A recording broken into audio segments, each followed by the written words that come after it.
This is the Momentum Podcast. My wife, Cadey, and I, through the businesses we've owned, have helped thousands of entrepreneurs navigate crisis. Navigate financial crisis that was brought on by a market, financial crisis that was brought on by personal issues that they had or issues that they had with their families, financial crisis that was brought on by challenges in their business. There is a way to successfully navigate a crisis for entrepreneurs, and we can do it every time. Now, here's what I want you to know. In the middle of crisis, when there is more opportunity, multi-billion-dollar companies will be launched in this crisis. Opportunities come when markets are unstable, and there's only one way for us as entrepreneurs to take advantage of them. We must adopt the right mindset. Let me share it with you. It's not what comes naturally. It's what will actually get you through this and help you make a massive contribution. I'm Alex Sharfin, and this is the Momentum Podcast, made for empire builders, game changers, trailblazers, shot takers, record breakers, world makers, and creators of all kinds. Those among us who can't turn it off and don't know why anyone would want to. We challenge complacency, destroy apathy, and we are obsessed with creating momentum so we can roll over bureaucracy and make our greatest contribution. Sure, we pay attention to their rules, but only so that we can bend them, break them, then rewrite them around our own will. We don't accept our destiny, we define it. We don't understand defeat because you only lose if you stop, and we don't know how. While the rest of the world strives for average and clings desperately to the status quo, we are the minority, the few, who are willing to hallucinate there could be a better future. And instead of just daydreaming of what could be, we endure the vulnerability and exposure it takes to make it real. We are the evolutionary hunters, clearly the most important people in the world, because entrepreneurs are the only source of consistent, positive human evolution, and we always will be. There is a natural orientation in the middle of a crisis. And I don't just mean a financial crisis like we're in right now, but any emergency, any issue that there is. You know, if there's an emergency that happens when you're out somewhere, what is the natural orientation people have? The orientation is to protect, to pull back, to hold back, to protect ourselves, to not get involved in a crisis. And so what happens when there's a international crisis like the one that's been thrust upon us right now? For a lot of people, the instinct is protect, hold back, contract, save what you have. Don't lose anything more. And here's the challenge for entrepreneurs like you and I. That is the worst mindset we can adopt. Let me tell you why. See, as entrepreneurs, we are constantly in a battle for our momentum. Businesses do not grow on their own. Anyone who's ever not paid attention for a business for a while has never come back and said, oh my goodness, it accidentally grew massive on its own. That is not a problem anybody's really dealt with. I'm sure anecdotally we could find a story of that happening, but it's an anecdote and it's near impossible to find. The fact is, most businesses have to be coaxed to growing. We have to work at them. You have to work like crazy. You know, most entrepreneurs say starting a business and getting off the ground is the hardest thing that they've ever done. So businesses need a lot of energy. And the issue with a crisis is, as entrepreneurs, if we orient ourselves towards protect, hold back, contract, make sure we keep what we have, we are in trouble. Because the natural orientation of a business is to contract. If you take your eye off of business, if you take your energy out of business, it will contract. If you start thinking contract, you will have contraction and constraint, and you will lose business faster than you want to. So here's the only mindset for an entrepreneur to adopt in the middle of a crisis, and this is it. You must think growth. You must think growth, expansion, do more, contribute more, make more happen. You must think that you're going to go out and make more happen in the world. Because when we are oriented towards growth, here's what happens to our minds as entrepreneurs. First, I'm convinced as entrepreneurs, what we think about, we manifest. If you are thinking about contraction and holding back and protecting, you will manifest contraction, holding back and protecting. But if you're thinking growth, here's what will happen. Regardless of what's going on in this market and in your business. If you're telling yourself, I need to grow, I need to expand, I need to make a bigger impact, I need to make a bigger contribution, your mind will be activated to look for opportunities. If you're saying, I want to do more, I want to make more, I want to make more of an impact during this crisis, your mind will be programmed to find the opportunity, the go forward, what it is that you're going to be able to do. You will actually create more momentum if that is how you're thinking. And you have to commit to growth across the board.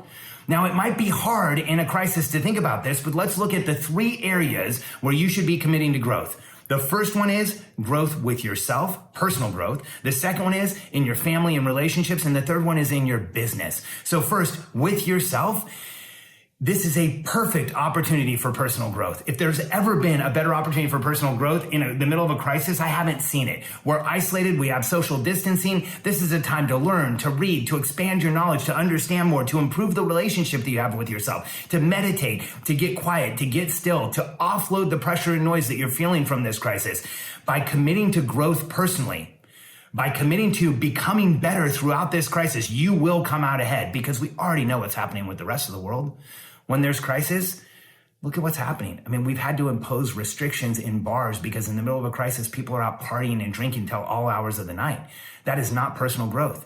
In the middle of a crisis, people will hold back. They'll stay in. They won't communicate with people. They won't do anything. They won't even work on themselves. That is not growth. Orient yourself towards growth. Convince yourself beyond a shadow of a doubt that you are going to grow throughout this crisis. You are not going to let this get you.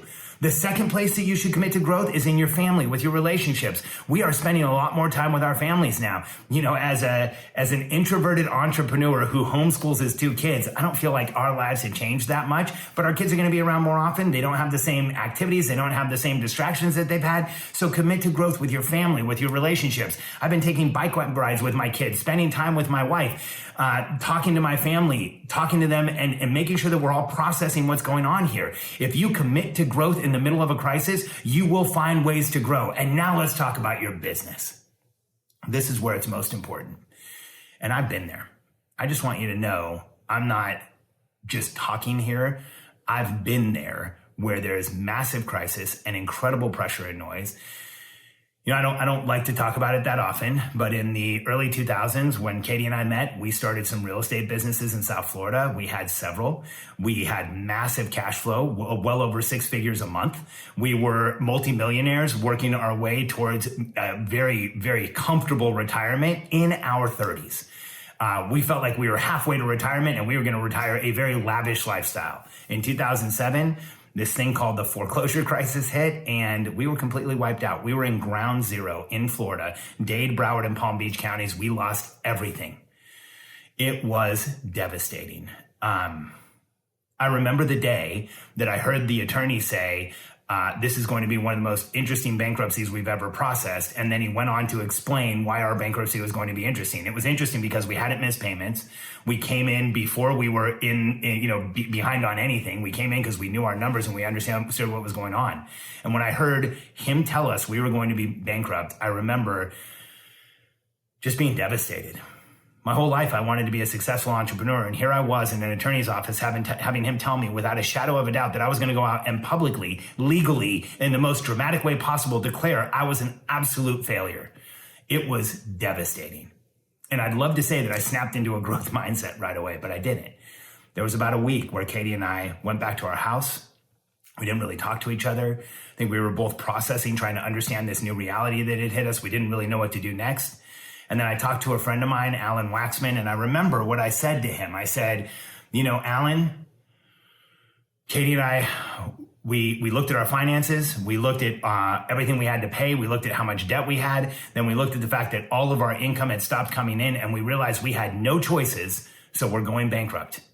And my friend Alan said, Alex, you had plenty of choices. You could have run away. You could have ignored this. You could have run away to Mexico. You could have pretended like nothing was happening. You could have tried to liquidate stuff. You could have run up your credit cards like a lot of other people have done. You've gone in. You made a responsible decision. Now own it. You had choices. You made one. Now make it work and go forward. And I remember in a split second thinking like, man, that was harsh. And then just as quickly thinking that's exactly what I needed to hear. I needed someone to come and shake me and say, you're going bankrupt. You need to go forward. And in that moment, I committed to growth in the middle of a crisis. In that moment, I committed to growing out of bankruptcy and to making it past bankruptcy and to going and making an impact and doing something. I didn't know what it was yet, but I knew I was going to do something. And that commitment to growth, that commitment to momentum, that commitment to moving forward, that commitment to not contracting, to not retracting, to not giving up, to not just owning the bankruptcy and having it become my identity is the commitment that moved me forward. It's the commitment that put me to where I am today. And by making that commitment, by Cadey and I committing to growth, some pretty amazing things happened. We started a business and went from bankruptcy to becoming liquid millionaires within a 12-month period. So within the 12 months of our bankruptcy being discharged, we became liquid millionaires again. We had over 49,000 people in the real estate industry buy one of our products and join our movement. And in 2013, we were credited by the US Treasury as having pulled the foreclosure crisis forward 5 to 7 years. How did we do all that? It was by committing to growth, even in the face of crisis. It was by committing to contribution and making an impact, even when the rest of the world was going crazy. And so here's what I want you to know. For you in this market, for you right now, commit to growth. Now, mindset isn't free. And in a situation like this, it's going to be hard to keep a positive outlook all of the time and commit to growth all of the time unless you have structure, unless you have a process around you. If you have to create your mindset, you have to orient yourself towards the future. So sit down and to ask yourself, what am I going to do to grow in this situation? What am I going to do to move forward in this situation? How will I continuously orient myself towards growth? Because even when things look hard, even when things look challenging, you can commit to growth and get there. And here's what I want you to know about your business. It may look different. It may shift. It may completely change. But if you are committed to growth and if you're looking for the opportunity and your mindset is one of making an impact and making a difference, not contracting, retracting, partying, checking out, and just not paying attention, you will make a massive impact and help yourself through this crisis. Because when markets are stable, there's opportunity. But when markets are going up or down, there's even more opportunity to make an impact and to make a difference because the entire world is panicking. And if you commit to growth, here's what I want you to know will happen energetically in a crisis. I know this because in the last crisis, I was seen as the as the leader of realtors nationwide. In fact, I was on TV representing real estate agents far more often than any real estate agent was. I was seen as the leader of real estate agents, and I'm not even a real estate agent. Why? Because I was the one person in the market committed to growth with an optimistic outlook, leading people forward and telling them this is where we need to go. So if you commit to growth and you commit to optimism and making an impact, here's what will happen. You will activate your mind, reticularly activate your mind so that you see growth and you see opportunity. If you commit to growth and impact, you will become naturally magnetic in a crisis. People want to be around people who are moving forward, who are in momentum energetically. If you're committed to growth, if it's real for you, the people around you will feel it and they will be magnetically attracted to you. And if you commit to growth in a crisis, you will grow through this, not just survive it. You will make an impact through this, not just get through it. And you have an opportunity in the middle of a crisis to go out and change the world. And that's what every one of us was put on this planet to do. So in a crisis, there's only one mindset for entrepreneurs to commit to, and that is growth. Growth in yourself, growth in your relationships, and growth in your business. Don't for a second think about contraction. If you'd like some help in understanding how to align yourself with your relationships and your business and understanding how to not just navigate this crisis, but thrive and create massive opportunity, connect with us. Go to predictablebusinesssolutions.com, answer a few questions from my team, jump on a call with one of us, and let us share with you the systems and tools we are sharing with entrepreneurs to help them grow their businesses, make a massive impact, and navigate this crisis successfully. predictablebusinesssolutions.com. We look forward to hearing from you.